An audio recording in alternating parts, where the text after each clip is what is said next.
जो बच्चे ऑनलाइन जुड़ चुके हैं एक बार जल्दी से अपना अटेंडेंस दीजिए और मुझे बताइए मैं ऑडिबल प्रॉपर्ली, क्या मेरी आवाज आपको क्लियर आ रही है? जो बच्चे ऑनलाइन देख रहे हैं जल्दी जल्दी। ऑनलाइन में बहुत सारे बच्चों का अटेंडेंस आ गया है। गौतम, अश्मिता सिंह, अमित कुमार, सुनील सिंह, और भी जो बच्चे ऑनलाइन जुड़ गए हैं जल्दी से एक बार अपना अटेंडेंस देंगे। और सीएस प्रोफेशनल के न्यू क्लासरूम से आज मैं लाइव हो रहा हूं, क्योंकि अब प्रोफेशनल हो चुका है फेस टू फेस, तो इसलिए अब प्रोफेशनल के लिए नए क्लासरूम का पूरा अरेंजमेंट किया गया है। ब्रांड न्यू क्लासरूम, शानदार, मजेदार, ऐतिहासिक, क्रांतिकारी, है ना। चलिए जी, तो स्टार्ट करें फिर। सबसे पहले आज सीएस प्रोफेशनल की पहली फेस टू फेस क्लास है ना। तो उसमें सबसे पहले आप सबों को मैं वेलकम करता हूं टू द सीएस प्रोफेशनल। सुनने में बहुत अच्छा लगता है कि चलो भाई प्रोफेशनल में आ गए। प्रोफेशनल में आने का मतलब क्या है? It's the final stage for becoming the biggest corporate law professional of India. Bharat का सबसे बड़ा कॉर्पोरेट लॉ प्रोफेशनल कौन है? कंपनी सेक्रेटरी है। और कंपनी सेक्रेटरी बनने का जो सबसे लास्ट स्टेज है दैट इज आपका सीएस प्रोफेशनल। सीएस प्रोफेशनल में पहुंचने का मतलब है कि आप बन गए कंपनी सेक्रेटरी। क्योंकि एग्जीक्यूटिव के अंदर जो रिजल्ट परसेंटेज है वो थोड़ा सा टफ रहता है। एक बार बच्चा एग्जीक्यूटिव कर लिया तो समझो कि प्रोफेशनल तो हो ही जाएगा, और प्रोफेशनल हो भी जाता है, इसमें कहीं कोई दिक्कत वाली बात नहीं है ना। चलिए जी, तो प्रोफेशनल के अंदर आप सबों का वेलकम है। जो बच्चे ऑनलाइन देख रहे हैं साथ साथ एक बार अटेंडेंस देते रहेंगे सो दैट कि मुझे भी लगे कि हाँ बच्चा फेस टू फेस ही पढ़ रहा है। मुस्कान राणा, सुनील सिंह, ऋतिक, ऋत्विक, गौतम, अश्मिता सिंह, अमित कुमार। चलिए जी, जो बच्चे ऑनलाइन देख रहे हैं एक बार बीच बीच में कुछ ना कुछ टाइप करते रहेंगे सो दैट कि आपको भी फेस टू फेस वाली फीलिंग आए। And I am damn sure कि धीरे धीरे बच्चा फेस टू फेस में आना स्टार्ट हो जाएगा, है ना।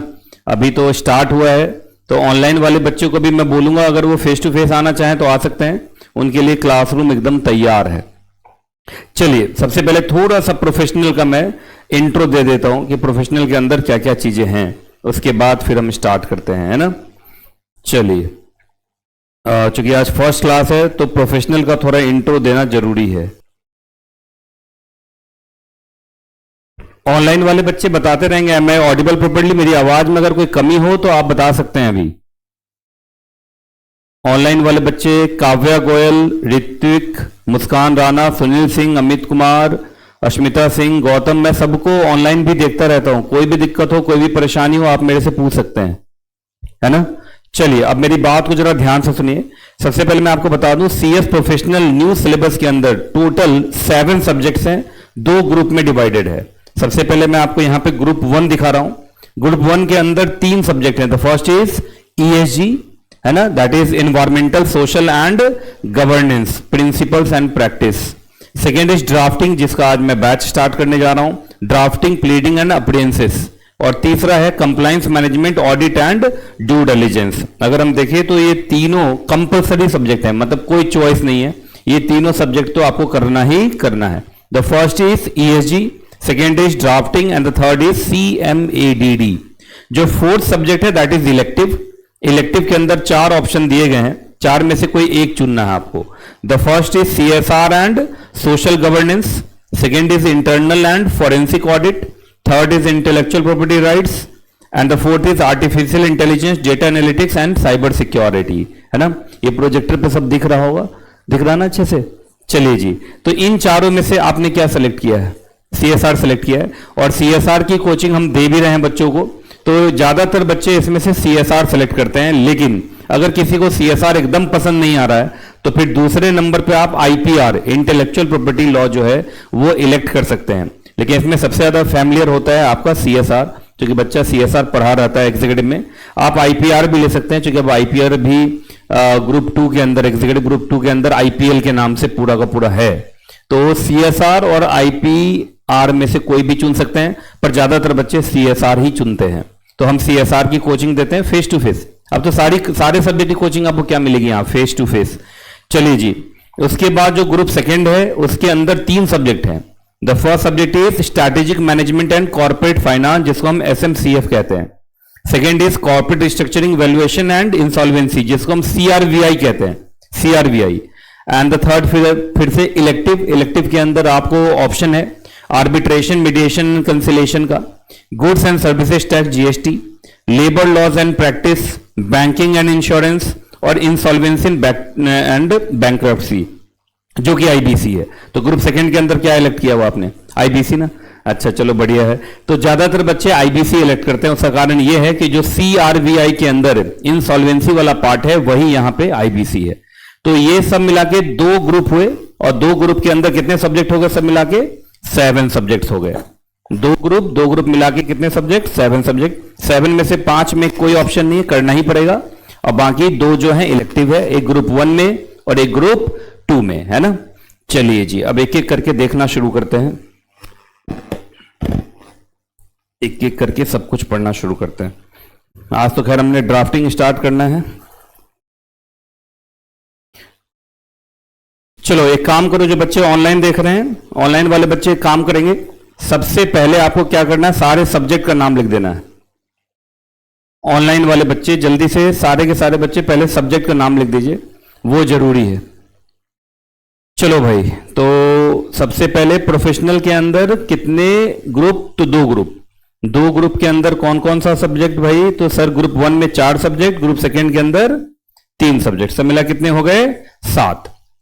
7 में से 5 तो कोई ऑप्शन नहीं है, वो आपको करना ही पड़ेगा, मतलब कंपलसरी सब्जेक्ट है, और बाकी जो 2 है दैट इज इलेक्टिव। तो एक बार जल्दी जल्दी मैं सारे सब्जेक्ट का नाम फिर से गिनवा देता हूं। आइए, सबसे पहला सब्जेक्ट ईएसजी, कंपलसरी सब्जेक्ट है, कोई ऑप्शन नहीं है। Second is drafting, pleading and appearances, जिसका बैच अभी हम स्टार्ट करेंगे। थर्ड इज CMADD, ये भी कंपलसरी है, और इसमें से आप CSR को इलेक्ट कर सकते हैं। CSR की हम फेस टू फेस कोचिंग दे रहे हैं, क्लियर है। उसके बाद ग्रुप 2 के अंदर SMCF, इसको क्या बोलते हैं? SMCF। उसके बाद CRVI, और उसके बाद इलेक्टिव में आप IBC इलेक्ट कर सकते हैं, क्योंकि यहां जो इंसॉल्वेंसी वाला पार्ट है यही ये है। तो जब मैं इंसॉल्वेंसी का पार्ट पढ़ाऊंगा तो इंसॉल्वेंसी प्लस इस IBC के अंदर एक और बुक बनाऊंगा, बस मतलब एक बुक इसी की होगी इंसॉल्वेंसी की, एक और बुक होगी यहां से, दोनों बुक मिला के आपका दोनों तरफ पूरा काम हो जाएगा, है कि नहीं। जैसे यहां पे जो IBC पढ़ाऊंगा इसको पार्ट ए समझिए, यहां पे जो एडिशनल चैप्टर होंगे that will be the part B, that will be the part B. तो वो आराम से हो जाएगा, कहीं कोई दिक्कत नहीं है। और भी बच्चे जुड़ गए हैं, आदित्य त्रिपाठी, अतुल मिश्रा, यश अग्रवाल, काव्या गोयल, ऋत्विक, मुस्कान राणा, सुनील सिंह, अमित कुमार, अश्मिता सिंह, गौतम। चलिए, कोई भी दिक्कत हो किसी को आप लोग पूछते रहेंगे मेरे से, तो एक बार मैं शॉर्ट में नाम लिख देता हूं सो दैट कि आप लोगों को कम से कम सब्जेक्ट का नाम याद रह जाए, ठीक है जी। तो CS प्रोफेशनल के अंदर आपको 2 ग्रुप है, ग्रुप 1 एंड ग्रुप 2। जो आपका ग्रुप 1 है उसके अंदर सब्जेक्ट सबसे पहले कौन आएगा? ESG, अब शॉर्ट में लिखना शुरू कर रहा हूं। सेकंड आपका रहेगा ड्राफ्टिंग, जिसका आज बैच स्टार्ट होगा, एंड थर्ड इज CMADD, है ना। एंड फोर्थ जो आपका इलेक्टिव है, जो इलेक्टिव है उसके अंदर हम आपको CSR की कोचिंग देंगे, है ना। तो सब मिला कितने सब्जेक्ट हो गए? 4। ESG, drafting, CMADD and elective के अंदर CSR। देखिए मुस्कान राणा ने लिख भी दिया, बहुत अच्छी बात है। इसी तरह जो बच्चे ऑनलाइन देख रहे हैं लिखते रहेंगे तो ज्यादा अच्छा है। ग्रुप सेकंड के अंदर जो पहला सब्जेक्ट है that is SMCF, strategic management and corporate finance. Second is आपका CRVI, जो सबसे इंपॉर्टेंट सब्जेक्ट है, और इसी के अंदर जो I है दैट इज इंसॉल्वेंसी, यही काम आ जाएगा कहां? इलेक्टिव के अंदर। और इलेक्टिव के अंदर आपको अभी हम सजेस्ट कर रहे हैं क्या लेना चाहिए? IBC, क्लियर है। चलो भाई, तो ये सब मिला कितने सब्जेक्ट हो गए? 7 सब्जेक्ट हो गए। तो CS प्रोफेशनल के अंदर अब कितने सब्जेक्ट हैं? 7 सब्जेक्ट हैं, क्लियर है। किसी को कोई दिक्कत, कोई परेशानी, कोई दुख? ट्रेनिंग के बारे में मैंने बता ही दिया था, जल्दी जल्दी एक बार मैं उसको भी रिकैप्चुलेट कर देता हूं कि कौन कौन सी ट्रेनिंग प्रोफेशनल में करनी है। किसी ने अगर मेरी CS प्रोफेशनल गाइडेंस क्लास अगर नहीं ले रखी है तो कम से कम उसका भला हो जाएगा, है ना। आइए जी, सबसे पहले आप जहां प्रोफेशनल में पहुंचेंगे, प्रोफेशनल में पहुंचते ही सबसे पहले आपको क्या कर लेना है? EDP ट्रेनिंग कर लेना है। क्या कर लेना एग्जैक्टली? EDP ट्रेनिंग 1 महीने, मैक्सिमम कितने महीने का? 1 महीने का EDP ट्रेनिंग। EDP हो गई आपकी? अच्छा, अभी स्टार्ट करेंगे ना। हाँ, अभी तो रिजल्ट ही आया, प्रोफेशनल में पहुंचे ही हैं, है ना। तो EDP जरूरी है, क्यों? EDP इसलिए जरूरी है कि अगर EDP कर लेंगे तभी आप जो नॉर्मल ट्रेनिंग है ना, 2 साल की जो ट्रेनिंग है वो तभी स्टार्ट कर सकते हैं। जब तक ईडीपी नहीं होगा तब तक आप नॉर्मल ट्रेनिंग स्टार्ट नहीं कर सकते हैं। तो जो 2 साल की ट्रेनिंग है उस 2 साल के ट्रेनिंग का प्री रिक्विजिट है कि पहले आपका ईडीपी कंप्लीट हो। अगर ईडीपी आपने कंप्लीट कर लिया उसके बाद आप चाहें तो सीएस प्रोफेशनल का एग्जाम देते देते, चाहे सीएस प्रोफेशनल के बाद आप चाहें तो 21 महीने की ट्रेनिंग, बोलने के लिए 21 महीने होता है लेकिन सब ट्रेनिंग जोड़ दोगे तो लगभग 24 महीने का बन जाता है। मतलब इसका मतलब देखा जाए तो प्रोफेशनल के अंदर सब मिला के अराउंड 2 साल का तो ट्रेनिंग आपका है। जैसे ईडीपी 1 महीने का हो गया और ये 21 महीने की ट्रेनिंग हो गई तो 21 एक 22 यहां हो गया। लास्ट में भी बताऊंगा सीएलडीपी, तो सीएलडीपी लगभग 2 महीने का हो जाता है ना। तो हो गया ना 21 एक 22 2 24, तो अराउंड मन में मान के चलना है कि लगभग 2 साल की ट्रेनिंग है। अब 21 महीने की ट्रेनिंग जिसको हम प्रैक्टिकल ट्रेनिंग कहेंगे, ये आप किसी कंपनी में भी कर सकते हैं, उस कंपनी में जहां कंपनी सेक्रेटरी होना चाहिए, और किसी पीसीएस फर्म में भी कर सकते हैं। ये मैंने बताया था, अगर आप सीएस बनने के बाद अगर आप प्रैक्टिस करना चाहते हैं तो शुरू से ही प्रैक्टिसिंग सीएस के पास ट्रेनिंग कीजिए, आप ऑडिटर बनेंगे। लेकिन अगर आप सीएस बनने के बाद आप नौकरी करना चाहते हैं, एम्प्लॉयमेंट में जाना चाहते हैं, तो अगर एम्प्लॉयमेंट में जाना चाहते हैं तो फिर प्रैक्टिस वाले के पास प्रैक्टिसिंग का एक्सपीरियंस लेने का कोई खास फायदा है नहीं, क्योंकि जो प्रैक्टिसिंग साइड है दैट इज ऑडिटर साइड। और जब आप कंपनी के अंदर नौकरी करते हैं तो यू आर ऑडिटी। तो मेरा मानना है कि जब कंपनी में नौकरी करने का मन बना रखा है तो शुरू से ही कंपनी में ही नौकरी करनी चाहिए, जिससे कि मेंबरशिप आने के बाद तुरंत आपकी नौकरी उसी कंपनी में या उसी की ग्रुप कंपनी में लग जाए, है ना। तो अगर आप पीसीएस बनना चाहते हैं सीएस बनने के बाद तो शुरू से पीसीएस के पास ट्रेनिंग कीजिए। लेकिन अगर आप नौकरी में जाना चाहते हैं तो शुरू से ही लिस्टेड कंपनी, गवर्नमेंट कंपनी, इन सब में ट्रेनिंग खोजिए। अगर वहां ट्रेनिंग मिल जाती है तो लाइफ का, कहते हैं ना, ये जो सीएस का लाइफ है उसको एक अच्छा स्टार्ट मिल जाएगा। अब मान लीजिए किसी लिस्टेड कंपनी में आपने 21 महीने की ट्रेनिंग की है तो आपके वहां कॉन्ट्रैक्ट बन जाते हैं, आपका मेंबरशिप आने के बाद हो सकता है वहीं आप जॉब हो जाए, है कि नहीं। और सब चाहता है कि भाई हम लिस्टेड कंपनी के अंदर नौकरी करें, लिस्टेड कंपनी या गवर्नमेंट कंपनी, वो कहानी है। उसके बाद जब आपका 21 महीने की ट्रेनिंग भी हो जाएगी, ईडीपी भी हो जाएगी, तो आपको आईसीएसआई, देखिए आपने एग्जीक्यूटिव पास कर लिया, ईडीपी कंप्लीट कर लिया, 21 महीने की प्रैक्टिकल ट्रेनिंग भी कंप्लीट हो गई। अब आप हाफ सीएस कह सकते हैं अपने आप को। अब क्या कह सकते हैं? Half CS. अब हाफ सीएस का एक डिग्री है जो आईसीएसआई आपको देगा, उसका नाम होता है आईसीएसआई सेक्रेटेरियल एग्जीक्यूटिव। मतलब आप अपने घर के सामने बोर्ड लगा सकते हैं और उसमें लिख सकते हैं जो भी नाम है आपका, जैसे तुषार घोष, यही नाम है ना आपका, Tushar Ghosh ICSI secretarial executive. मतलब हाफ सीएस की डिग्री आपको मिल जाएगी। लेकिन हाफ सीएस से काम नहीं चलेगा, हमें तो पूरा सीएस बनना है। तो पूरा सीएस बनने के लिए क्या क्या कंप्लीट हो चुका? एग्जीक्यूटिव कंप्लीट, ईडीपी कंप्लीट, मान लीजिए 21 महीने की ट्रेनिंग भी कंप्लीट। अब जल्दी से प्रोफेशनल के दोनों ग्रुप निकालिए। तो देखिए यहां लिखा हुआ है, अगर आपने ईडीपी कर लिया, प्रैक्टिकल ट्रेनिंग कर ली 21 महीने की, और प्रोफेशनल के सारे ग्रुप भी पास कर गए। सारे ग्रुप का मतलब प्रोफेशनल में कितने ग्रुप हैं? अब 2 ग्रुप हैं। अब आपका जो लास्ट ट्रेनिंग होगा दैट विल बी सीएलडीपी, जो मिनिमम 30 डेज मैक्सिमम 60 डेज का होता है। और ये रेसिडेंशियल भी होता है। रेसिडेंशियल का मतलब आपको वहां जाके रहना पड़ेगा, जो भी सेंटर से बताएंगे वहां जाके आपको रहना पड़ेगा। जैसे आईआईएम सब में होता है ना, आईआईएम के अंदर ट्रेनिंग्स होती हैं रेसिडेंशियल, तो ये रेसिडेंशियल भी है ना।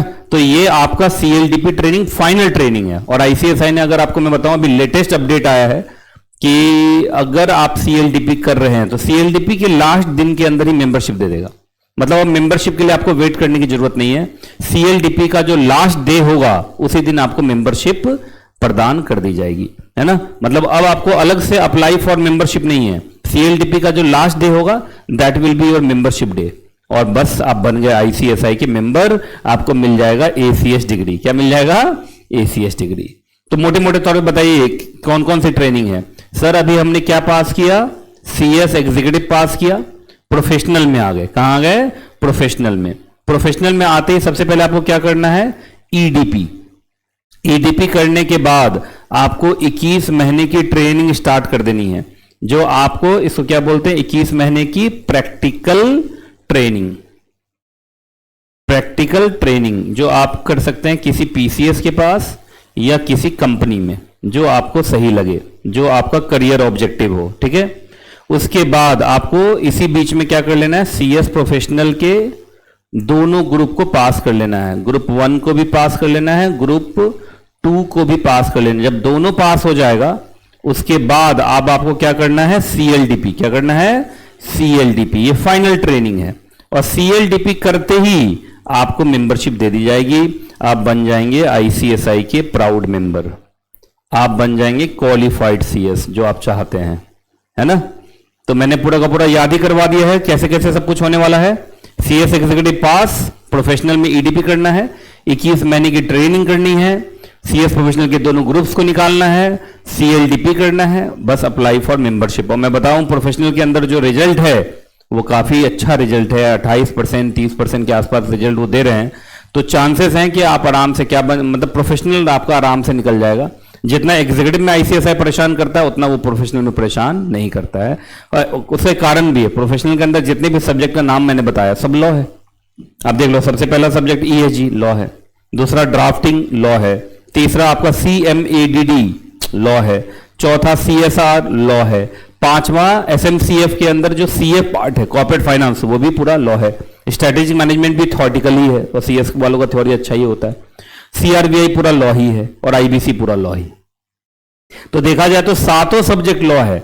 एक अकाउंट्स एक ऐसा सब्जेक्ट होता है या टैक्स ऐसा सब्जेक्ट होता है जहां बच्चों को लगता है कि हम फेल कर जाएंगे, क्योंकि अकाउंट्स और टैक्स में क्या है ना, वो चाह ले फेल कराना तो करा देंगे फेल, क्योंकि क्वेश्चन तो कुछ भी बन सकता है ना दुनिया में। लेकिन थ्योरेटिकल सब्जेक्ट जो होता है, जो लॉ का सब्जेक्ट होता है, अगर आपने लॉ के प्रोविजंस को अच्छे से समझ लिया है और आपको लिखने आता है तो आपका निकल जाएगा, कहीं कोई दिक्कत नहीं है ना। तो ये कहानी है जो ट्रेनिंग के बारे में भी मैंने आपको बता दिया। बाकी आप जो बच्चे नए नए जुड़ रहे हैं उन सबको बता दूं, प्रोफेशनल के अंदर हम हो चुके हैं अब face to face. Face to face के अंदर सबसे बड़ा फायदा जो बच्चों को मिलेगा दैट इज कि हम 3 टीचर्स टीम लेके आए हैं प्रोफेशनल के अंदर। तो हमारे यहाँ ऐसा नहीं है कि एक ही टीचर सारा सब्जेक्ट पढ़ा रहा है, ऐसा बिल्कुल नहीं है, क्योंकि ये पॉसिबल थोड़ा कम लगता है मुझे कि एक ही टीचर एग्जीक्यूटिव का 5 सब्जेक्ट पढ़ाए, वही टीचर प्रोफेशनल का 7 सब्जेक्ट खुद पढ़ाए। तो 12 सब्जेक्ट एक टीचर पढ़ा रहा है तो कहीं ना कहीं उससे डिफॉल्ट होने के चांसेस हैं, उसकी कहीं ना कहीं वो एग्जीक्यूटिव और प्रोफेशनल के बैच को मिक्स करेगा या कहीं ना कहीं कुछ ना कुछ परेशानी होने के चांसेस रहेंगे, मुझे ऐसा लगता है। पर हमारे कोचिंग के अंदर आपको सारी की सारी क्लासेस मिलेंगी फेस टू फेस और 3 टीचर्स की टीम है, जिसके अंदर मैं CS नितेश कुमार जायसवाल, मैं आपको पढ़ाऊंगा ड्राफ्टिंग ग्रुप 1 के अंदर, ग्रुप 2 के अंदर CRBI फेस टू फेस में। बाकी अगर आप यहां पे एडमिशन लेते हैं ग्रुप 1 और ग्रुप 2 के फेस टू फेस बैचेज में, तो मेरे जितनी ऑनलाइन क्लासेस हैं, ऑनलाइन क्लासेस तो मेरे 7 सब्जेक्ट की हैं, वो आपको फ्री में दी जाएगी। तो इसका मतलब ये नहीं है कि अगर आप हमसे मतलब फेस टू फेस में पढ़े, फेस टू फेस में मैं 2 सब्जेक्ट पढ़ाता हुआ दिखूंगा, ड्राफ्टिंग एंड CRBI जो मेन सब्जेक्ट है। ग्रुप 1 के अंदर सबसे बड़ा सब्जेक्ट ड्राफ्टिंग ही है, ग्रुप 2 के अंदर सबसे बड़ा सब्जेक्ट CRBI ही है। तो वो दोनों तो मैं फेस टू फेस पढ़ाऊंगा। बाकी रिकॉर्डिंग्स जो ऑनलाइन क्लासेस हैं वो आपको मेरे 7 सब्जेक्ट की मिलेगी, तो आपको कहीं दिक्कत की बात नहीं है। बाकी और जो टीचर, जैसे मान लीजिए यहाँ पे क्षमता मैम है, CS क्षमता मैम ICSI की फैकल्टी मेंबर हैं, और ये CS तन्वी खन्ना मैम, आप तो पढ़े भी होंगे एग्जीक्यूटिव में, तन्वी मैम से पढ़े हैं ना। हाँ, तो ये जो पढ़ाएंगे यहाँ फेस टू फेस, ये जो पढ़ाएंगी उनका भी रिकॉर्डिंग मिलेगा। मतलब जो बच्चा यहाँ फेस टू फेस क्लास ले रहा है दोनों ग्रुप का, उसको मेरी फेस टू फेस क्लास मिलेगी ड्राफ्टिंग और CRBI के अंदर, मेरे 7 सब्जेक्ट की रिकॉर्डिंग मिलेगी। CS Kshamta ma'am, CS Tanvi Khanna ma'am face to face मिलेंगी और इनकी भी रिकॉर्डिंग मिलेगी। मतलब इसका मतलब देखा जाए तो फायदा ही फायदा है, बस बच्चे को पढ़ना है। बच्चा ये सोच रहा है कि सर ये तो पढ़ने की चीजें दी जा रही है, कोई चॉकलेट बिस्किट पिज्जा बर्गर मिलता तो मजा आता ना। अरे यही पढ़ने के बाद तो अगर CS बन गए तो कितना पिज्जा बर्गर खा लेंगे, है कि नहीं? सही बोल रहा हूं कि नहीं बोल रहा, पहले बताओ। और प्रोफेशनल में आते ही मुझे सबसे बढ़िया लगता है बच्चों को देख के कि चलो भाई प्रोफेशनल पहुंच गया, अब CS बन ही जाएगा, पीछे मुड़ने का कोई मतलब नहीं है। और जब तक उसकी ट्रेनिंग कंप्लीट होगी 2 साल की, तब तक तो दोनों ग्रुप निकल ही जाएगा उसका, है ना। देखिए 2 ग्रुप है, सब लॉ है। सबसे अच्छी बात है कि सारे सब्जेक्ट क्या है, लॉ है। तो ट्रेनिंग के साथ भी चाहे कि नहीं भाई मोमेंटम बना हुआ है, एग्जीक्यूटिव पास किया, 1 साल और रुक जाता हूं, 1 साल अच्छे से पढ़ के दोनों ग्रुप दे देता हूं पहले, उसके बाद भी ट्रेनिंग स्टार्ट करूंगा, तो ये भी अच्छा है। चलिए प्रोफेशनल के बाद अगर आप ट्रेनिंग करने जाएंगे तो ट्रेनिंग जल्दी मिलेगी। तो उसके बाद बड़ी बड़ी कंपनी अपना एक कंडीशन भी बना लेती है कि नहीं जो प्रोफेशनल पास है उसी को हम किस पर रखेंगे, ट्रेनिंग पर रखेंगे। स्टाइपेंड भी वो अच्छा देते हैं, ये भी कहानी है।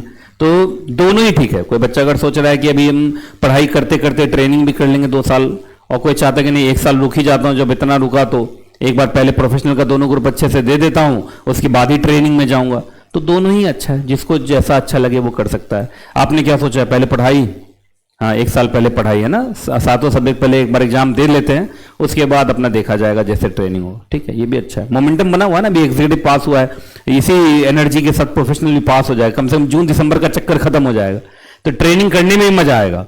नहीं तो मालूम जरा ट्रेनिंग भी चल रहा है, यहाँ छुट्टी ले रहे हैं बार बार एग्जाम के लिए। इसलिए जो ट्रेनर सब है ना, वो ज्यादातर प्रोफेशनल के बच्चों को ज्यादा प्रेफर करते हैं कि जो प्रोफेशनल पास है उसी को ट्रेनिंग दिया जाए, बाद में छुट्टी नहीं मांगेगा। लेकिन जो एग्जीक्यूटिव पास करके तुरंत ट्रेनिंग स्टार्ट कर लेता है, वो लोग क्या करें, जून दिसंबर बार बार 2-2 महीने का छुट्टी मांगेगा, तो ट्रेनर को थोड़ा बुरा लग जाता है कि इतना सिखाया मैंने, मेन टाइम पे भाग गया। ये कहानी है ना। जैसे अभी देखो ना, अभी आईटीआर फाइलिंग का समय चल रहा है ना, अभी आईटीआर फाइलिंग का समय चल रहा है, लेकिन जिन बच्चे का दिसंबर में एग्जाम होगा वो तो अभी से बोलना शुरू कर देगा, सर छुट्टी चाहिए छुट्टी चाहिए। और आईटीआर फाइलिंग छोड़िए, जब एनुअल फाइलिंग का टाइम आएगा, जिस समय सीएस के ऊपर सबसे ज्यादा लोड होता है, अक्टूबर नवंबर, उसी समय सीएस के बच्चों का एग्जाम होगा दिसंबर में। तो इसलिए ट्रेनर सब ना, वो कहता है कि एक काम करो, ऐसे ही बच्चे को ट्रेनिंग में रखो जिसका प्रोफेशनल कंप्लीट हो चुका हो, कम से कम वो छुट्टी नहीं मांगेगा। तो इसलिए दोनों ही ठीक है, अगर आप ट्रेनिंग के साथ साथ दोनों ग्रुप निकालना चाहते हैं वो भी अच्छा है, और अगर आप चाहते हैं कि नहीं भाई पहले हम प्रोफेशनल कंप्लीट कर लें, मतलब कंप्लीट मतलब एक बार एग्जाम देने दे दोनों ग्रुप का, कम से कम मेरा कोचिंग का झंझट खत्म हो जाएगा, तो वो भी अच्छा है। तो ये कहानी है। तो प्रोफेशनल के अंदर face to face class start हो चुकी है हमारी, ऑनलाइन क्लासेस भी हैं, और अभी इनॉग्रेल ऑफर चल रहा है। इस बैच का नाम हमने दिया हुआ है सीएस प्रोफेशनल आगाज बैच, क्योंकि प्रोफेशनल के अंदर फेस टू फेस का ये आगाज है। तो ये पूरा का पूरा यहाँ पर शीट है, वो आप देख सकते हैं। बाकी जो बच्चे नए नए जुड़े हैं, इस वीडियो के डिस्क्रिप्शन में जाइए, हमारा व्हाट्सएप ग्रुप है only for CS professional student, Telegram channel है only for CS professional student, और एक ये जो जिस यूट्यूब पे ये क्लास चल रही है, this YouTube channel is only for CS professional. तो सीएस प्रोफेशनल का हम लोगों ने सब कुछ सेपरेट किया हुआ है। तो आप डिस्क्रिप्शन में जाके हमारे व्हाट्सएप ग्रुप को, टेलीग्राम चैनल को जरूर ज्वाइन कर लीजिएगा, आपको फायदा मिलेगा ही मिलेगा। ठीक है जी। अभी टेस्ट सीरीज भी चल रहा है प्रोफेशनल वाले बच्चों का, आप लोग का तो नहीं होगा, आप लोग का तो जून अटेम्प्ट है ना, लेकिन जिन बच्चों का दिसंबर अटेम्प्ट है उनका आपने देखा होगा टेस्ट सीरीज में हमने स्टार्ट किया हुआ है, उसके प्रोफेशनल परीक्षा सीरीज के नाम से। अब रिवीजन मैराथन भी हम लेके आएंगे दिसंबर वाले बच्चों के लिए। तो वो सबका शेड्यूल जो है आपको हमारे व्हाट्सएप ग्रुप और टेलीग्राम चैनल पे मिलेगा, और जो डेली क्लास शेड्यूल है वो भी हमारे टेलीग्राम चैनल और व्हाट्सएप ग्रुप पे मिलेगा।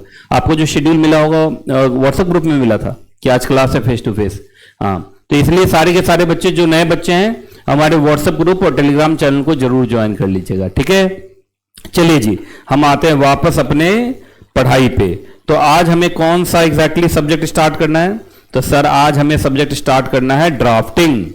चलो भाई, सीएस प्रोफेशनल के अंदर हम सब्जेक्ट स्टार्ट करने जा रहे हैं ड्राफ्टिंग। ठीक है जी। एक बार पहले आईसीएसआई मॉड्यूल आपको मैं दिखा दूं। ठीक है जी। मॉड्यूल के अंदर देखिए सब्जेक्ट का नाम क्या है, ड्राफ्टिंग प्लीडिंग्स एंड अपीयरेंसेस। सबसे पहले मैं बता दूं इसका कोई शॉर्ट वर्ड नहीं बनता है। अब डीपीए कैसे बोला जाए, है ना, तो इसलिए इसको हम ड्राफ्टिंग के नाम से ही बोलेंगे। जैसे और सब्जेक्ट का छोटा बन जा रहा है, ईएसजी बन जा रहा है, सीएमईडीडी बन जा रहा है, एसएमसीएफ बन जा रहा है, सीआरवीआई बन जा रहा है, आईबीसी बन जा रहा है, इसका कुछ नहीं, इसको ड्राफ्टिंग ही बोलेंगे। इसको क्या बोलेंगे? ड्राफ्टिंग। आइए जी, सबसे पहले आईसीएसआई मॉड्यूल से, क्योंकि मेरे जितने भी नोट्स बनते हैं डायरेक्टली फ्रॉम आईसीएसआई मॉड्यूल, तो मैं आप समझो आईसीएसआई मॉड्यूल ही पढ़ाता हूं आपको। हाँ, आईसीएसआई मॉड्यूल में अगर 20 लाइन लिखा हुआ है तो मैं उसको घटा के 10-12 लाइन कर देता हूं, है ना। बाकी आप जब पूरा कोर्स कंप्लीट कर लेंगे मेरे साथ, टाइम तो अभी बहुत ज्यादा, आराम से हमारा कोर्स कंप्लीट हो जाएगा, तो आप आराम से आईसीएसआई मॉड्यूल को भी कवर कर सकते हैं। और आईसीएसआई मॉड्यूल जरूर पढ़ना है प्रोफेशनल के अंदर, है ना। तो जो मेरी बुक है वो पूरा आईसीएसआई मॉड्यूल ही है। मेरी बुक को पढ़ने का मतलब है, आप मान के चलिए, मैं ये तो क्लेम नहीं करूंगा, कोई बोल देगा कि भाई 100%, है ना, लेकिन अराउंड 90% आईसीएसआई मॉड्यूल में कवर कर दूंगा। और 90% मतलब जहां वही 90% मतलब वही है जहां उन्होंने 20 लाइन लिखा हुआ, वहां मैंने क्या किया हुआ, उसको 12 लाइन 15 लाइन बना दिया। इसी में 10% ऊपर नीचे हो जाए तो बात अलग है, लेकिन पूरा आईसीएसआई मॉड्यूल आप आराम से मेरे बुक के थ्रू कवर अप कर सकते हैं। इसलिए आईसीएसआई मॉड्यूल खोलना बहुत जरूरी है।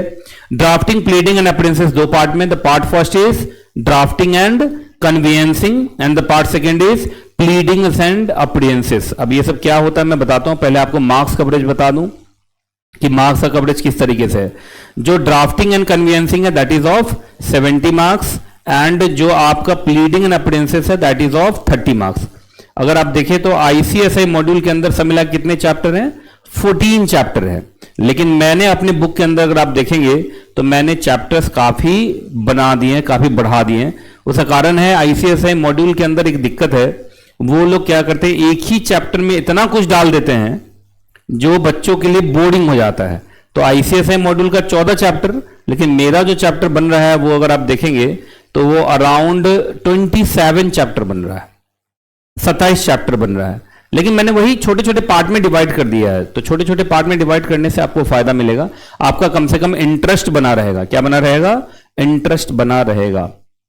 ठीक है जी। तो मैं एक एक करके भी, चूंकि आज पहली क्लास है ड्राफ्टिंग की, तो मैं पूरा का पूरा आपको बताऊंगा कि मैंने कंटेंट में क्या क्या लिया है। तो पहले आपको दिखा दूं भाई कि प्रोफेशनल के अंदर जो ड्राफ्टिंग सब्जेक्ट है उसके अंदर क्या क्या चीजें हैं, मैं एक बार दिखा देता हूं, उसके बाद शुरू करते हैं। आज चूंकि इंट्रो है तो इंट्रो में मैं ये सब करवा रहा हूं, मतलब अगली क्लास से तो पूरा पढ़ाई ही शुरू हो जाएगा, मतलब सीधा पढ़ाई और कुछ नहीं। आज इंट्रो है तो इंट्रो में तो ये सारी चीजें बताना जरूरी है।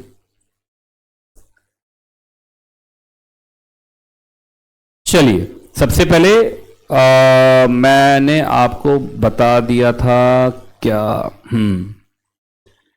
चलिए जी। तो मैं तो आपको दो ही सब्जेक्ट पढ़ा रहा हूं। ग्रुप 1 में क्या पढ़ाऊंगा आपको? ड्राफ्टिंग। एंड ग्रुप 2 के अंदर मैं आपको पढ़ाऊंगा CRVI, है ना। पहले इसको CR बोलते थे, अब क्या बोलते हैं? CRVI पढ़ाऊंगा, है ना। बाकी ऑनलाइन क्लासेस मेरी सातों सब्जेक्ट की आपको मिल जाएगी, उसमें कहीं कोई दिक्कत नहीं है। CS प्रोफेशनल ग्रुप के अंदर, ग्रुप 1 के अंदर जो ड्राफ्टिंग सब्जेक्ट है, इसके अंदर एक बुक मैं आपको दूंगा और चैप्टर्स 25 लिखा हुआ है। तो आपके बुक में कितने चैप्टर्स है अभी? 27। तो 2 चैप्टर और बढ़ा दिया मैंने, तो अराउंड 27 चैप्टर्स की मेरी बुक रहेगी। इसके अंदर जो पार्ट फर्स्ट है that is of drafting and conveyancing, 70 marks का है, 70 है ना। और उसके बाद part second pleading and appearances, 30 marks का है। तो ये कहानी है। बाकी आईसीएसआई ने ये पार्ट बना रखा है अपना क्वेश्चन फ्रेमिंग के लिए कि इस पार्ट से मैं 70 मार्क्स का क्वेश्चन पूछूंगा, पार्ट सेकेंड से मैं 30 मार्क्स का क्वेश्चन पूछूंगा। हमें उससे क्या मतलब? हमें तो 100 मार्क्स पढ़ना है। अरे हमें तो ये सोच के चलना है ना कि भाई हमें तो पूरा ही कंप्लीट करना है। ये तो आईसीएसआई के लिए हुआ। ये जब ये पार्ट वर्ड बनाते हैं तो किसके लिए? आईसीएसआई के लिए। कि आईसीएसआई को इस पार्ट से कितने क्वेश्चन बनाने हैं? 70 मार्क्स का। सेकेंड वाले पार्ट से कितने क्वेश्चन बनाने हैं भाई? तो 30 मार्क्स का।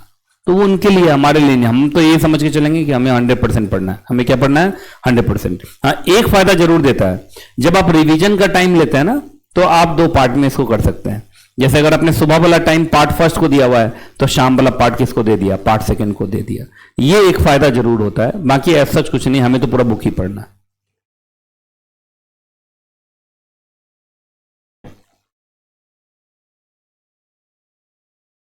ठीक है, चलिए जी। अब मेरी बात को एकदम जरा ध्यान से सुनेंगे, एक एक करके मैं बता देता हूं। सबसे पहले कि भाई चैप्टर्स कौन कौन से हैं एक बार हम देख लें, है ना। आइए जी, सबसे पहला चैप्टर कौन है भाई? Types of document. क्यों? शुरू में तो थ्योरी रहेगा 1-2 चैप्टर। उसका कारण यह है कि हम डॉक्यूमेंट्स की ड्राफ्टिंग तो सीखने जा रहे हैं। तो डॉक्यूमेंट्स क्या होता है, डॉक्यूमेंट्स कितने तरीके के होते हैं, ये तो पहले आपको पता होना चाहिए। तो शुरुआत में ये जो सब्जेक्ट है ना, थोड़ा सा बोरिंग लगता है, लेकिन धीरे धीरे ये अच्छा हो जाता है। जब ड्राफ्टिंग के टाइम पर आएंगे ना तो अच्छा हो जाएगा। शुरुआत में तो भाई थ्योरेटिकल है। टाइप ऑफ डॉक्यूमेंट्स दूसरा देखो, general principle of drafting first, general principle of drafting second. तो ये तो हो गया, पहले ये प्रिंसिपल्स रूल बताएंगे कि भाई ड्राफ्टिंग करना कैसे है। उसके बाद शुरू करेंगे ड्राफ्टिंग। तो देख लीजिए आ गया लीज एंड लाइसेंस डीड। अब इसमें क्या है, मेरे हर चैप्टर में पहले मैंने थ्योरेटिकल पार्ट दिया हुआ है, उसके बाद उसका प्रैक्टिस। प्रैक्टिस का मतलब डीड वाला पार्ट। तो पहले थ्योरी फिर प्रैक्टिस, थ्योरी फिर प्रैक्टिस। बिना थ्योरी के प्रैक्टिस कैसे कर सकते हैं? अब किसी को लीज मालूम ही नहीं, लीज क्या है, तो लीज डीड कैसे बना देगा? किसी को मालूम ही नहीं कि लाइसेंस क्या है, तो लाइसेंस डीड कहां से बना देगा? तो लीज और लाइसेंस डीड बनाने के लिए पहले लीज और लाइसेंस तो पता होना चाहिए। अब ये सब एग्जीक्यूटिव में पढ़ा हुआ है, आपको याद होगा ट्रांसफर प्रॉपर्टी के अंदर है ना लीज एंड लाइसेंस। उसके बाद drafting of various agreement, will and gift deed, power of attorney, service agreement, assignment deeds, deed of assignment of IPR, जो आजकल बच्चा आईपीएल पर क्या आता है, mortgage pledge hypothecation deeds, partnership deed, sale deed, trust deed, drafting of agreement under companies act. ये बहुत important chapter होने वाला है क्योंकि कंपनी लॉ के एक्सपर्ट हैं हम लोग। Drafting of agreement of appointment of managerial personal, drafting of resolution, ये एग्जीक्यूटिव में भी था। आर्ट ऑफ राइटिंग ओपिनियंस, ये नया है। कॉमर्शियल कॉन्ट्रैक्ट मैनेजमेंट, ये नया है। तो ये सब पूरा हो गया आपका ड्राफ्टिंग का पार्ट, है ना। ड्राफ्टिंग का पार्ट 70 मार्क्स का है। उसके बाद एकदम शुरू हो जाता है आपका पूरा, देखा जाए तो सिविल एंड क्रिमिनल लॉ। क्योंकि ये देखिए यहां पर जब हम पढ़े प्लीडिंग एंड अपीयरेंसेस, तो company secretary being a professional, practising professional आप जानते होंगे, क्वासी जुडिशियल बॉडी के सामने हम अपीयर हो सकते हैं। जितने भी ट्राइब्यूनल्स हैं, कमीशन है, अथॉरिटीज हैं, उनके सामने हम अपीयरेंसेस दे सकते हैं। और अपीयरेंसेस देके हम लोग क्या करते हैं, प्लीडिंग्स करते हैं। अपने क्लाइंट के लिए जो केस लड़ते हैं उसमें हम क्या करते हैं, प्लीडिंग्स ही तो करते हैं। तो जरा ध्यान से सुनिएगा। तो इसके अंदर प्लीडिंग अपीयरेंसेस के अंदर जितनी भी क्वासी जुडिशियल बॉडीज है उनके सामने कैसे अपीयर होना है ना, उनके सामने कैसे प्लीडिंग्स करना है, ये सारी चीजें सिखाई जाती हैं। तो यहां पर थोड़ा सा आपको वकील वाली चीजें पढ़ाई जाएंगी, मतलब आपको सिखाया जाएगा कि वकील भी, कंपनी सेक्रेटरी वकील का भी काम कर सकता है। वो अलग बात है कि हम कोर्ट में अपीयर नहीं हो सकते, सिर्फ कहां अपीयर हो सकते हैं, क्वासी जुडिशियल बॉडीज के सामने, है ना। तो देख लीजिए इसमें judicial and administrative framework first, judicial and administrative framework second. अब ये दोनों आपको मालूम होगा चेंज हो गया है, क्योंकि इसके अंदर जो सिविल पार्ट वाला पार्ट है, सिविल कोड के सामने, वो तो सीपीसी है, लेकिन जो क्रिमिनल कोड अगर आ गया तो वहां तो बीएनएस, बीएनडबलएस और बीएसए, तो ये दोनों चैप्टर बदल चुका है ना। ये दोनों चैप्टर क्या हो चुका है, चेंज हो चुका है। उसके बाद आइए appearances and pleadings part first, pleading, इसके अंदर appearances before other regulatory and quasi judicial authority, ये सब आईसीएसआई का चैप्टर का नाम है। अपीयरेंसेस एंड प्लीडिंग सेकंड, जिसके अंदर एप्लीकेशन, पिटीशंस एंड अपील्स। फिर उसके बाद appearances and pleading third, art of advocacy. फिर अपीयरेंसेस एंड प्लीडिंग पार्ट 4, जिसके अंदर मिसलेनियस चीजें देखेंगे। फिर अपीयरेंसेस बिफोर एनसीएलटी, एनसीएलटी इस पर अलग से एक चैप्टर है। एंड फिर एक ड्यू डिलिजेंस का इंट्रो है। बाकी ड्यू डिलिजेंस तो ज्यादा आपको कहां पर आया जाता है, CMADD सब्जेक्ट के अंदर। तो ये पूरा का पूरा कहानी बनता है ना। उसके बाद अभी भी देखिए, अगर आप क्वेश्चन पेपर देखेंगे तो क्वेश्चन पेपर में अभी भी थ्योरी खूब आता है ना। तो जो आपका प्रैक्टिस का पार्ट है वो तो आता ही आता है, लेकिन ये कि थ्योरी भी खूब आता है कि नहीं। तो चलिए भाई स्टार्ट करेंगे। सबसे पहला chapter that is type of documents, वो स्टार्ट तो करेंगे, लेकिन उससे पहले थोड़ा सा बता दूं कि ड्राफ्टिंग होता क्या है ना। क्योंकि ड्राफ्टिंग सब्जेक्ट स्टार्ट होने जा रहा है, तो ड्राफ्टिंग क्या होता है ये जानना सबसे जरूरी है। तो आइए भाई सबसे पहले देखते हैं। तो देखिए यहां पे क्या लिखा हुआ है, जरा पढ़िए। सारे के सारे बच्चे पढ़िए, और ऑनलाइन वाले बच्चे अगर चाहते हैं कंसंट्रेशन बढ़िया बने ऑनलाइन में, तो बीच बीच में टाइप करते रहिए।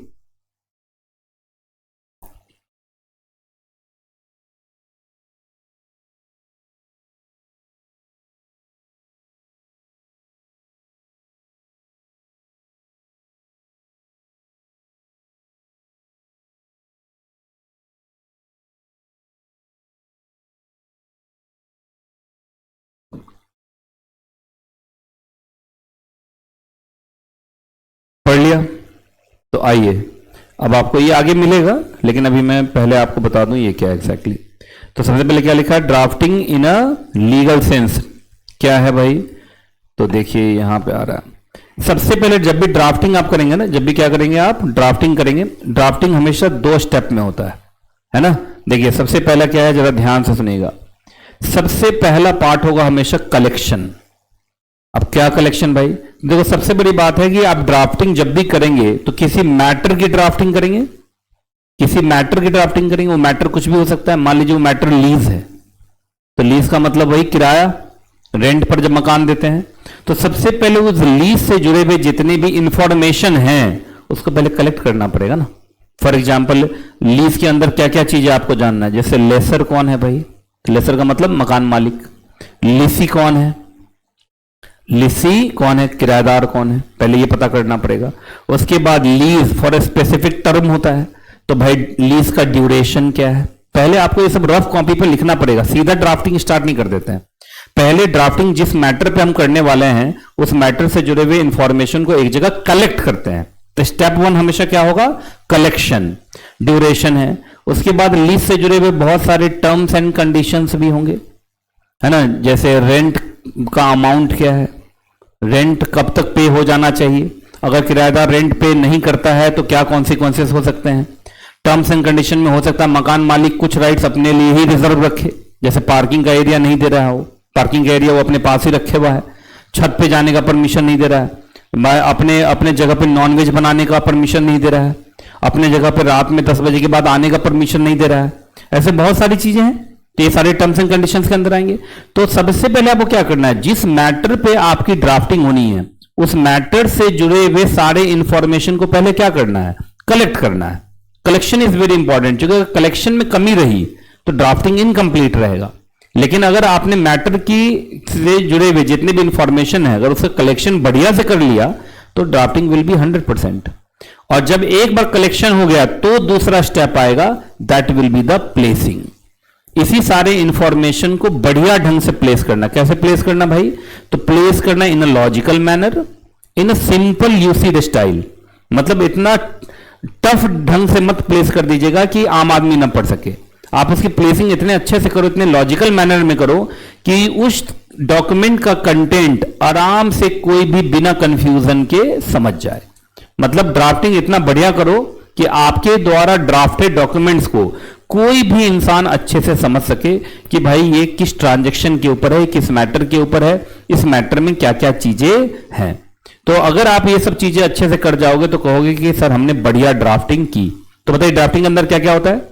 जिस मैटर के ऊपर ड्राफ्टिंग करनी है उस मैटर से जुड़े हुए सारे एस्पेक्ट को सबसे पहले तो हमें क्या करना है? कलेक्ट करना है। कलेक्शन के लिए आपको क्या करना है? रफ कॉपी पर कलेक्ट करना है। उसके बाद उसकी क्या कर देनी है? प्लेसिंग करनी है। प्लेसिंग कैसे करनी है? तो सर प्लेसिंग करने का जो तरीका है वो हमेशा लॉजिकल होना चाहिए। अब लॉजिकल का मतलब जैसे सबसे पहले आप ऊपर में लीज डीड लिखोगे ना, डीड का नाम लिखोगे। मालूम चला आपने लीज डीड नहीं लिखा, लास्ट में जाकर लीज डीड लिख रहे हैं, तो कोई मतलब है क्या? सबसे पहले लेसर और लिसी का नाम आना चाहिए। किसका नाम आना चाहिए? लेसर और लिसी का नाम आना चाहिए। तो ये सब क्या हो गया? लॉजिकल मैनर हो गया, तरीका है। और उसके बाद हमेशा लैंग्वेज कैसा होना चाहिए?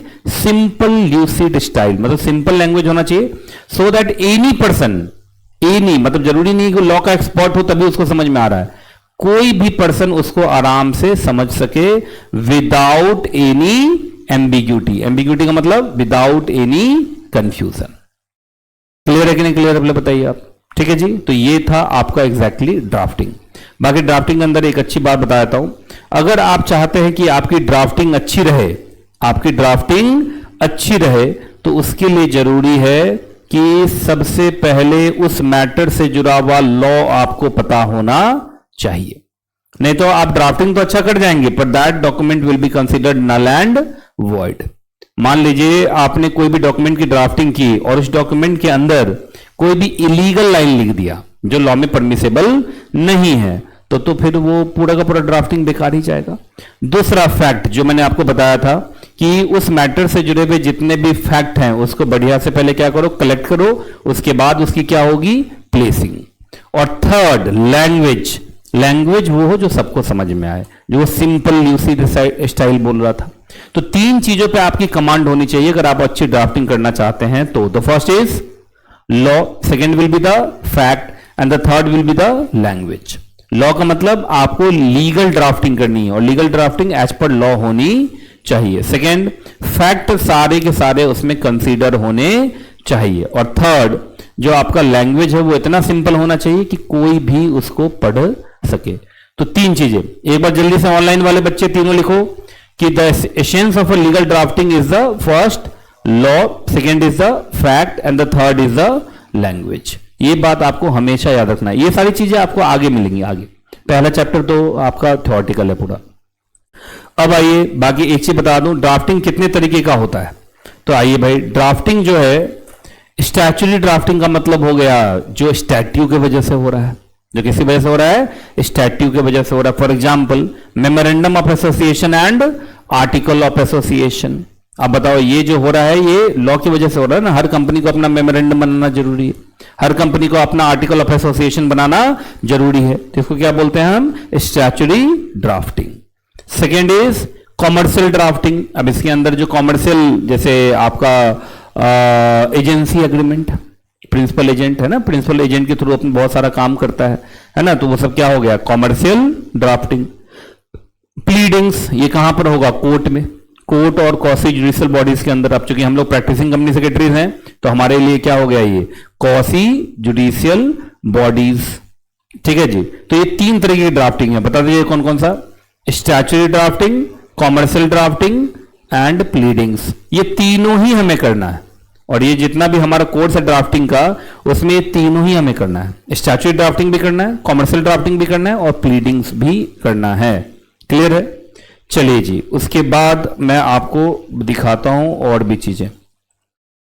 सो दैट कम से कम ड्राफ्टिंग का एक बढ़िया वो मिल जाए। जब भी हम लोग ड्राफ्टिंग करते हैं तो याद रखना, किसी भी डॉक्यूमेंट की ड्राफ्टिंग जब भी होगी, किसी भी डॉक्यूमेंट की जब भी ड्राफ्टिंग होगी तो वो 3 पार्ट में होती है। कितने पार्ट में होती है? 3 पार्ट में होती है। The first is non operative part, the second will be the operative part, and the third is आपका फॉर्मल पार्ट। कोई भी डॉक्यूमेंट आप उठा लीजिए, चाहे वो स्टैच्यूटरी ड्राफ्टिंग हो, चाहे वो आपका कॉमर्शियल ड्राफ्टिंग हो, चाहे वो प्लीडिंग्स हो, ये सब 3 पार्ट में डिवाइड होता है ना। पहला part non operative part, second वाला पार्ट ऑपरेटिव पार्ट, और थर्ड वाला जो पार्ट होगा that will be the formal part. सबसे पहले बात करते हैं नॉन ऑपरेटिव पार्ट की। नॉन ऑपरेटिव पार्ट में देखिए तो जनरली क्या क्या चीजें आएंगी, जैसे सबसे पहले name of the deed, second date and place of execution of the deed, parties to the deed, recital, recital का मतलब थोड़ा सा हिस्ट्री और उसके बाद ऑब्जेक्टिव, ये सब रिसाइटल में आता है, बताऊंगा ये सब कैसे करते हैं। ये सबको स्टार्ट करते हैं वेयर एज से। कैसे स्टार्ट करते हैं? Whereas. उसके बाद आपका आता है ऑपरेटिव पार्ट, ये मेन पार्ट होता है। इसके अंदर जो भी ट्रांजैक्शन है वो ट्रांजैक्शन इफेक्टिव हो जाता है। जो भी ट्रांजैक्शन है वो क्या होता है? इफेक्टिव। जैसे अगर लीज डीड बना रहे हो तो लीज काम कर जाएगा, लीज क्या कर जाएगा? काम कर जाएगा, लीज से जुड़ा हुआ कहानी शुरू हो जाएगा, है ना। कंसिडरेशन रिसीट, अगर लीज है तो रेंट होगा कंसिडरेशन में। हैबेंडम रेडेंडम, अभी हैबेंडम रेडेंडम क्या होता है सब बताऊंगा आगे, है ना। पार्सल, ये सब बताऊंगा। एक्सेप्शंस एंड रिजर्वेशन, कन्वेनेंस, ये सारी चीजें आएंगी ऑपरेटिव पार्ट के अंदर। जो फॉर्मल पार्ट है उसके अंदर टेस्टिमोनियम आएगा, सिग्नेचर एंड अटेस्टेशन आएगा, पार्सल और डिस्क्रिप्शन ऑफ द प्रॉपर्टी आएगा, और जो भी एनेक्स्चर और शेड्यूल्स हैं वो आएंगे। तो 3 पार्ट में हमेशा डिवाइड होता है। आप कोई भी ड्राफ्टिंग देख लो, चाहे वो नॉन ऑपरेटिव हो, चाहे ऑपरेटिव हो, चाहे फॉर्मल हो। क्लियर है? ये 3 पार्ट में हम इसको डिवाइड करेंगे, नॉन ऑपरेटिव पार्ट और फॉर्मल पार्ट। ये हमेशा याद रखना है। तो एक बार जल्दी से, जो भी ड्राफ्टिंग सब्जेक्ट हम स्टार्ट कर रहे हैं उसके अंदर हम 3 तरह की ड्राफ्टिंग करेंगे, स्टैच्यूटरी ड्राफ्टिंग, कॉमर्शियल ड्राफ्टिंग और प्लीडिंग्स। ये तीनों ड्राफ्टिंग हमेशा 3 पार्ट में डिवाइड होगा। तो first will be non operative part, second will B operative part, and the third will B आपका फॉर्मल पार्ट। बाकी बता दिया इसके कंटेंट जनरली क्या होता है। ये अभी आएगा, आने वाले चैप्टर्स में आएगा। आपने देखा होगा वहां पे एक चैप्टर का नाम है ना जनरल प्रिंसिपल्स ऑफ ड्राफ्टिंग, तो वहां पर ये पूरा आएगा। लेकिन चूंकि आज ड्राफ्टिंग सब्जेक्ट का इंट्रो है तो मैंने आपको ये थोड़ा सा बता दिया। ठीक है जी, अब मेरी बात को जरा ध्यान से सुनिए। अब हम आते हैं, एक काम करेंगे। सबसे पहले सारे के सारे बच्चे, ये जितना भी मैंने कराया है ना, ये सबका कम से कम फोन में फोटो खींच लीजिए, सो दैट कि आपको याद रहे। अगर ये पहले ही चैप्टर में आप लिख लेंगे कहीं पर तो आपको फायदा हो जाएगा जल्दी से।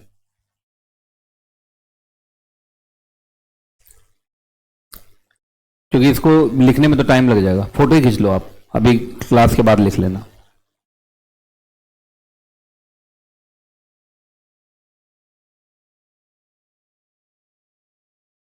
हो गया ना? आ गया फोटो? ठीक है। बाकी और जो है वो मैं लिखवा देता हूं, क्योंकि ये तो लिखने में बहुत टाइम लगेगा ना। जो और छोटा छोटा वाला सब था वो मैं लिखवा देता हूं, है ना। ये मैं लिखवा देता हूं।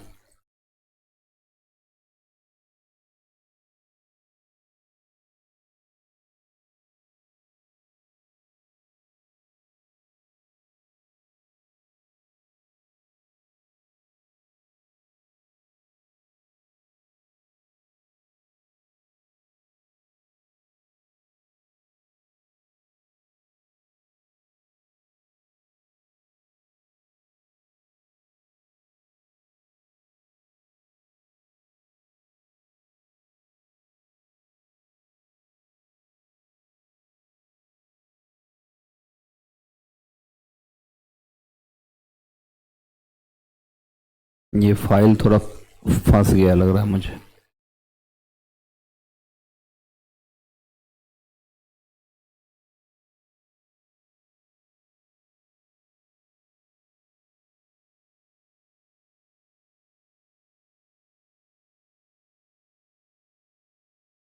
इसमें वही सारी चीजें थी ना जो मैंने बताया था। व्हाट इज ड्राफ्टिंग बताया था ना, व्हाट इज ड्राफ्टिंग ये सब बताया था ना, है ना।